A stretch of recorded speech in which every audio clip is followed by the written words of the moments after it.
Hi friends, எல்லோரும் எப்படி இருக்கிறீங்க? Good morning to all. நம்ம கொடைக்கானல் கிளைமேட் பார்த்திங்கன்னா ரொம்ப ப்ளசண்ட்டாக நல்ல ஒரு சன்லைட்டோடு இருக்குது. நேற்று முந்தா நாள் ஒரு 2-3 நாளாகவே நல்ல மழை பெஞ்சிட்ருக்கு.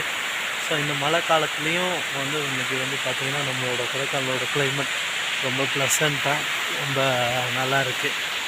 இந்த கிளைமேட்டில் நீங்களும் என்ஜாய் பண்ணணுன்னு வச்சிங்கன்னா என்னோடய டிஸ்கிரிப்ஷன் ஒரு நம்பர் தரேன், நீங்கள் எனக்கு கூப்பிடலாம்.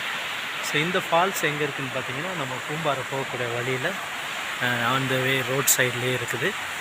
ஸோ இதோட வியூ உங்களுக்கு ஃபுல்லாகவே நான் காட்டுறேன் பாருங்கள். ரொம்ப ப்ளசண்ட்டாக ஹாப்பியாக இருக்கும். ஸோ இதோட டீட்டெயில்ஸ் வேணும் அப்படின்னா நீங்கள் கூப்பிடுங்க, நான் உங்களுக்கு இதுக்கான டீட்டெயில்ஸ் எல்லாம் காட்டுறேன். சரியா?